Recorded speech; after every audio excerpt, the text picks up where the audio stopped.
Good morning and welcome to BS with Becca. It's not what you're thinking this morning, it's Bless Syria. I've made a promise to you that I'm going to, as much as possible, bring you good news. And I know you're going to be really surprised, which is the fun part about BSing with you. How could good news come out of Syria? But I've got some great news for you. So first, I wanted to start by telling you a little bit about Syria. We don't all know much about it except all the negative stuff in the news, right? So first of all, it's a very ancient country, obviously. It's been around for a very long time. Those of you who are Christian will have heard of Paul the Apostle. He actually was on his way to Damascus when he was converted to Christianity, and Damascus is the capital of Syria. Also, there's a really fun story about it that I want to show you, a very cool woman. Her name is Zenobia, born in 214. So she was still under the time of Roman rule. And she is one of the only leaders in the entire Middle Eastern area who was able to fight off the Romans and kick them out of her country and prevent them from taking over. It's always nice when a woman can triumph, particularly over the Roman Empire.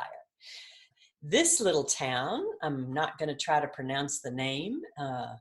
I'll write it on the screen, but it is one of the only places left in the world where they still speak a language called Aramaic.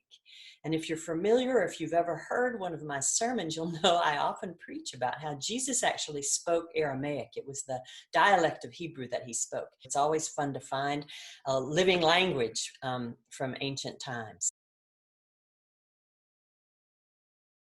And this happens to be a beautiful beach in Syria. It's nice to know that there are actually beautiful places in Syria. For our good news story of the day, I want to turn it over to a woman named Rosangela Jarjour. She's from the Fellowship of Middle Eastern Evangelical Churches. It's an alliance of Presbyterian, Lutheran, and Episcopal churches, and they're doing mission work to help the people throughout the Middle East, but her story is particularly about Syria. So let's hear some really good news.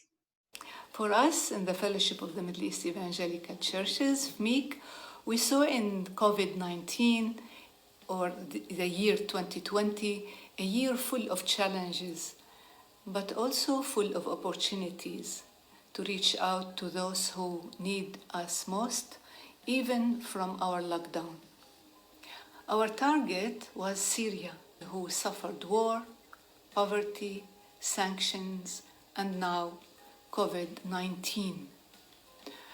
We were not sure what and how, but we were sure that God was there to lead us.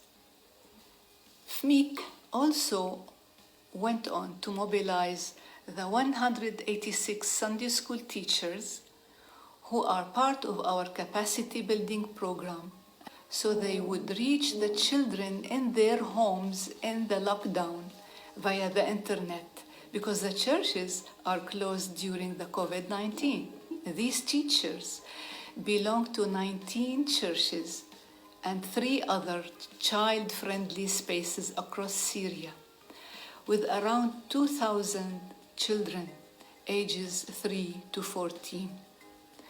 These teachers caught the vision and were ready to help us build a whole program via the internet, serving these children, offering all sorts of activities, playing music, singing, doing art, handcrafts, work, puppet shows, sports, acting, and so on.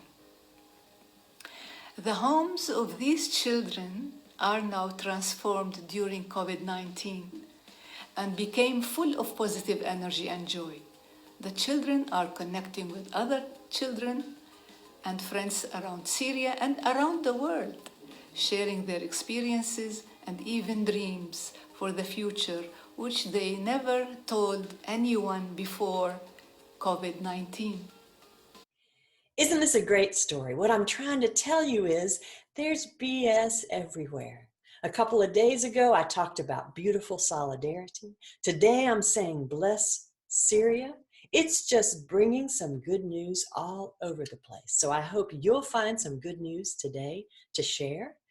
And in the meantime, thanks for joining me, and I'll see you on the next episode of BS with Becca.